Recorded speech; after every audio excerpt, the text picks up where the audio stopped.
Hi, everyone, and welcome back to our first host call of the weekend. My opportunity to answer your questions each and every weekend, Saturdays and Sundays. Hopefully, you've been tuning in. Each and every weekend, we're answering about a dozen of our community's questions from people all over the world who have written in. And it's pretty exciting because I get to be able to see what's going on in our community, what people are struggling with, and of course, how I might be able to lend a hand. So today is episode 1737. You can read along with the questions today just by going to stephencabral.com/1737. All right, let's dive into the show. I know we've got a lot of questions that have been building up over the past few weeks.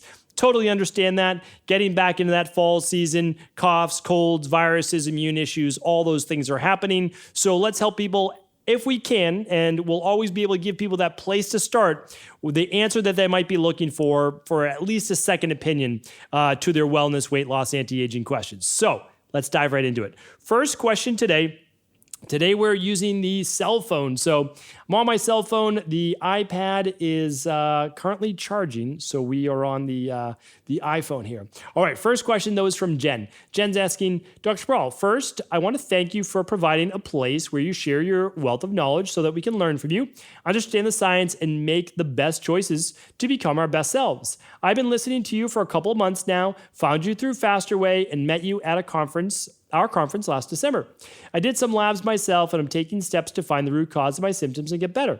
My question today, however, is about my kids. I have a 16-year-old son who's a competitive swimmer, easily spends 15 to 20 hours in a week in a chlorinated pool. He's very fit, very little body fat, eats fairly healthy. I know that chlorine is not good for us and can disrupt our hormones.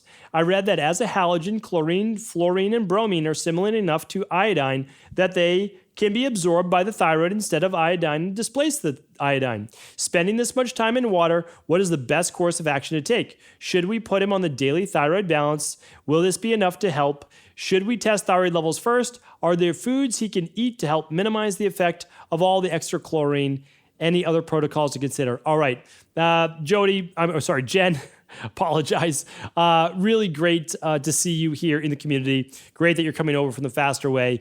And it was a pleasure speaking at your conference last year. So I think you're on the right track for sure. So when we talk about halogen groups, iodine is part of the halogen group of when you look at the elemental table, or the periodic table, however you want to look at it, of the elements. But when you look at iodine, it's closer to the bottom. So when you look at fluoride and you look at bromine, just like you talked about, and chlorine, they're above it. And so they absolutely can displace it. So you're on the right track, and I completely agree with you. Being in that much chlorine for that long could end up causing potential thyroid issues, but we never know. So the easiest thing to do really is just to run that thyroid adrenal hormone test. It's called the Stress Hormones Mood and Metabolism Test over at equa.life. That's EQUI.LIFE. Remember, equa.life is the new Equilibrium Nutrition. So check that out. That will let you know for sure. And then that looks at the thyroid. And then if you wanted to add one more onto that, and I really would recommend this, it's the complete heavy metals test, the toxicity test, which is a finger prick and urine test to actually look at the selenium levels, iodine levels, cadmium, arsenic, mercury. Really, really nice test. So you're on the right track. That's a great question, and you're a great mom for sure. That's what you should do. Jen is up next. I'm currently in the IHP program and loving it. Question about exercise. I myself have been an avid yogi my whole life, and so I find myself doing an hour of vinyasa class 2 to 3 times a week. So my first question is whether that would be considered a workout day in your eyes, or you think more is needed, especially since my body is very accustomed to yoga. The other thing I wanted your opinion is on bar. If you are familiar with this workout, mainly women do it as it's micro movements of the muscles instead of full range of motion, and also very high rep, low weight during the arm section of the class. The instructors encourage shaking out of the muscles as a sign that we're fatiguing the muscles to their limit. Is explained as a good thing? Thoughts? Okay, I can answer both of those. So Jenna, thank you for writing in. I think that's how I got the previous Jen's name a little confused there. But we've got Jenna right now. So let's answer Jenna's question. You answered the question for yourself about the Vinyasa 1-hour classes. You already answered it. Vinyasa could be considered a workout for people that find it very strenuous and challenging and they're sweating during it. For you, it's probably not that much of a challenge, which means like low MET output, low kind of like heat thermogenesis output. So for you, it's good maintenance work and you love it. So I wouldn't stop doing it. But if you're looking for body transformation, I would really look at 2 to 3. You're probably in shape, so high intensity training workouts per week. And I would not consider bar one of those. So I do know about bar, and I'm not against bar. I really want you to know that. Like, I'm not against bar. If you're in good shape and you like bar, keep doing bar. Really, like honestly. But if you're looking for a class that's really metabolically activating, it's not really your class. And again, I know I'm going to offend so many people who love bar. I love bar as well. Fantastic. Great. Like no issues with it at all. However, you are not doing full body compound movements for the most part. There's some, but what the body needs is a little bit more stress and tension at a little bit of a lower rep range. Do I have an issue with the higher rep? Not for things like arms, but really what we need is to put the body under a little bit more pressure under 20 reps. For most people, it's going to be somewhere between like 8 and 15. And we want to do the basic movements. We want to do step ups and squats and lunges and Romanian deadlifts and presses and pulls. And the weights are lighter in bar, just like they are for a lot of boot camps. So it's not bad. It's just not the very best. That's all. So hopefully I can answer that for you. And again, the micro movements, in the long run, I'm not super against it, but you really need to stretch out those muscles afterwards. And the reason is that although there can be benefit because it's good time under tension, right? Good time under tension. But what it's lacking is a full range of motion, which can cause actually adhesions and more tension where the muscle meets the tendon and the tendon meets the ligament, okay? So just watch for that in the future. All right, Cindy's up next. Dr. Cabral, I am the Cindy from Cabral Concept 1339. About a year ago, you said that using the daily foundational protocol level 2 or 3 for 4 months would raise one's vitamin levels to normal. Well, I believed you, and I still do because I also took your recommendation to test. It has taken 4 years, but I did it. Oh, I'm assuming it didn't take 4 years. Maybe you had been trying different things for 4 years, but it worked within 4 months. And so happy to hear that. That again, the daily nutritional support supplement, the daily foundational protocol, honestly, is what I use level 3 every day. And it works. I mean, we lab test it. That's how we know it works.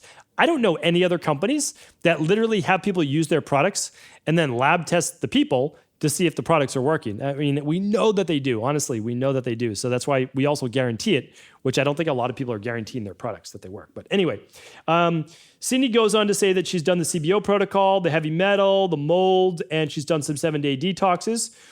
She has fatigue with brain fog and migraines, have been real problems, much less frequently now. She uses level 2, sometimes level 3 of the daily foundational protocol since moving back to the US, ran the big 5. Let's see, still some mold issues, very sensitive to the area where she's at. She has a lot of histamine issues. She has an MTHFR gene mutation, 70% decreased. Thyroid ultrasound shows that it's small and flat. Let's see. Believed it still works because my thyroid medication has decreased.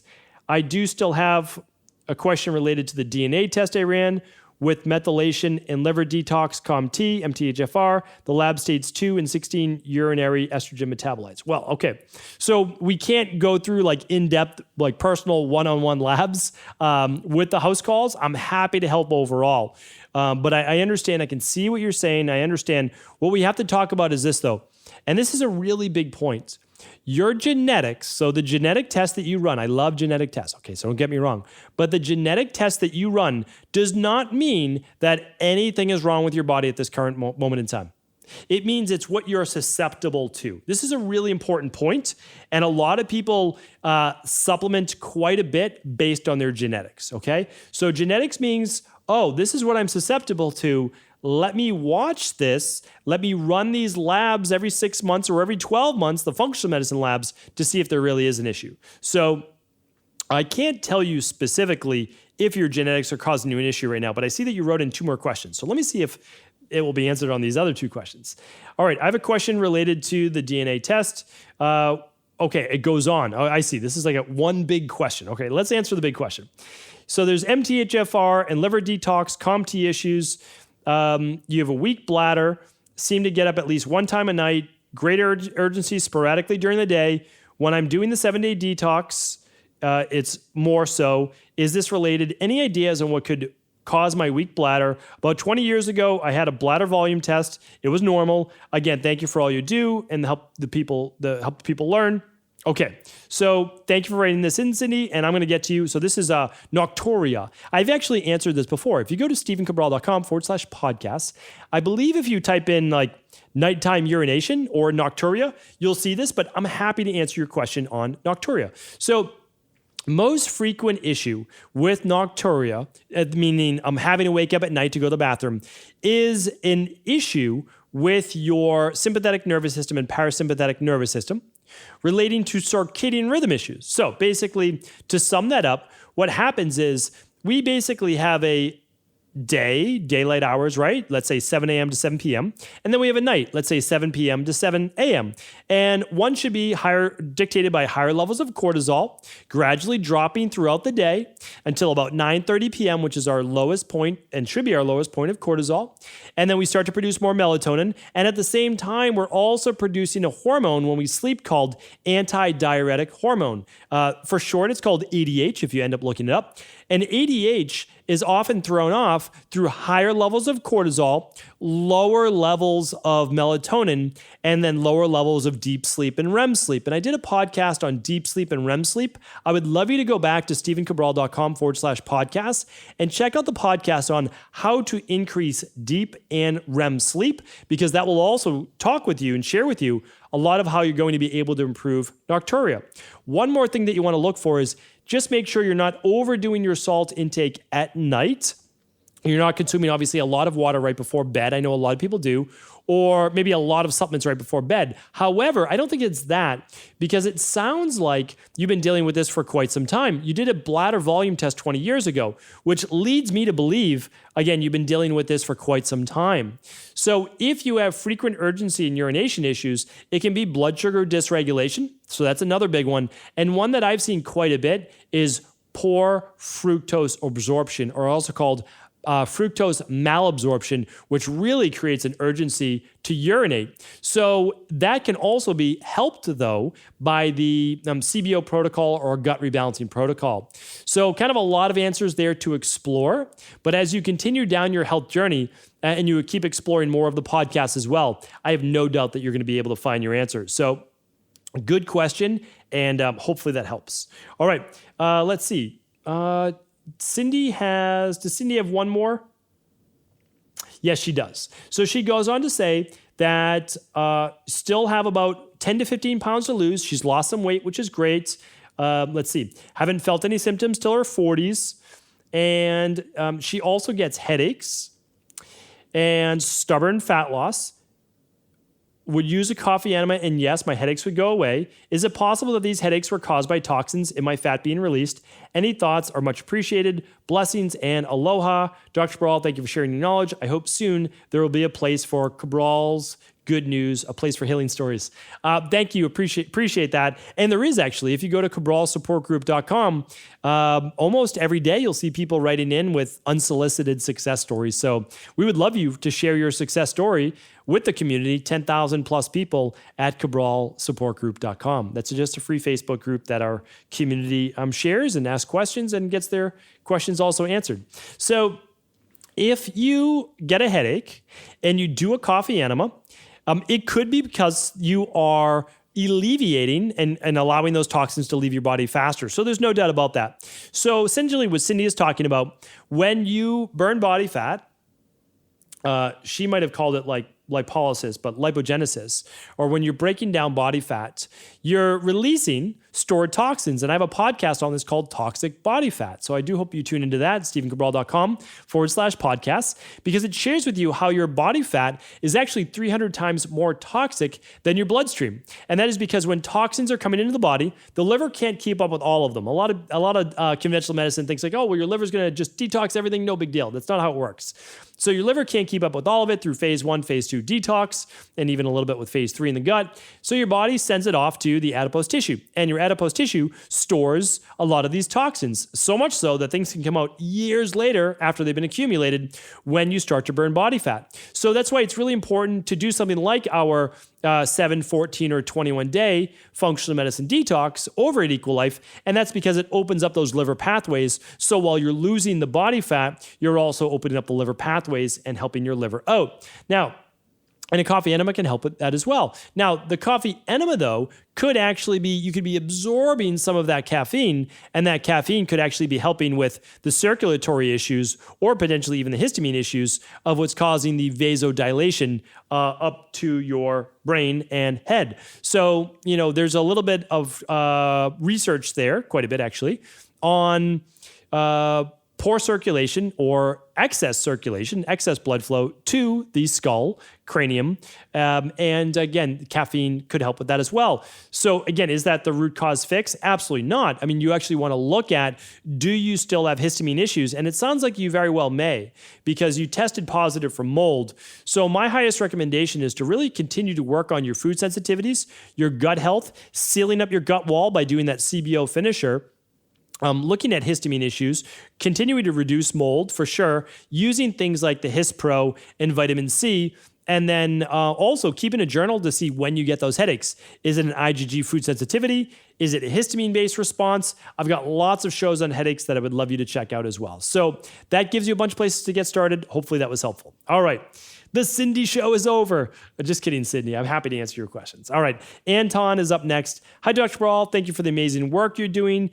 You have impacted my life for the greater. Our short question today: is it okay to mix olive oil and lemon juice in the morning in a little dark glass bottle and then eat it for lunch?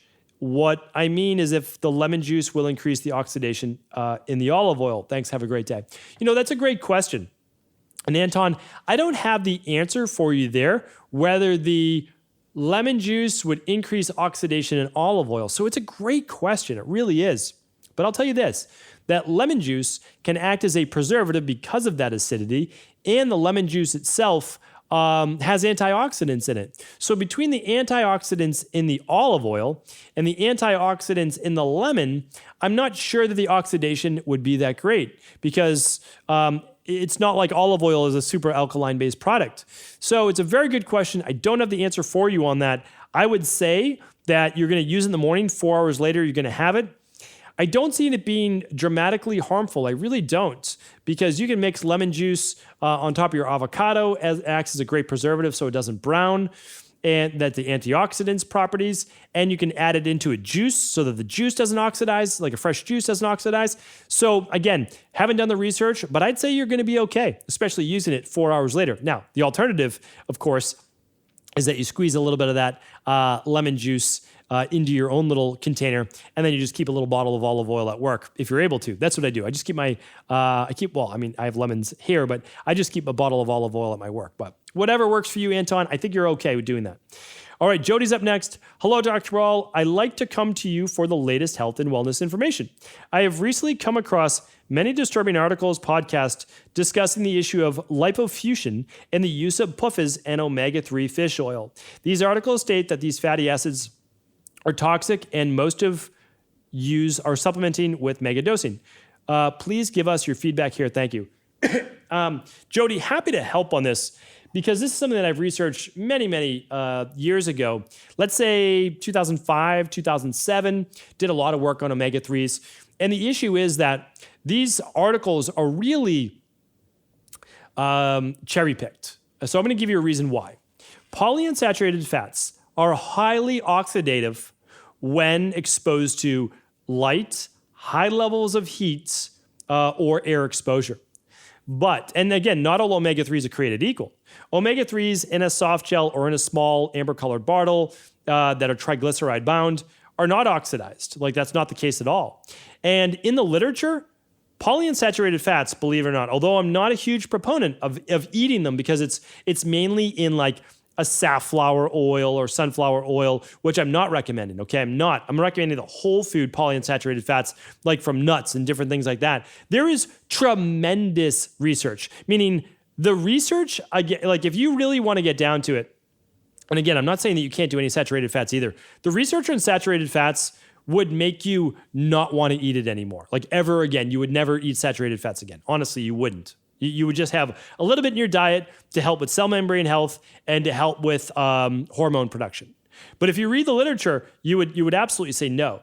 And you would go way overboard on polyunsaturated fats. So again, like I think there's a medium that we can reach, but polyunsaturated fats has been around in Ayurvedic times, is backed up by the best scientific studies showing that it's actually heart healthy and that it's good for you. Now, you need both saturated fat and polyunsaturated or unsaturated fats for cell membrane dynamics. So the problem is people take a little information and they just try to say like, oh, this is the end all be all, but it's not.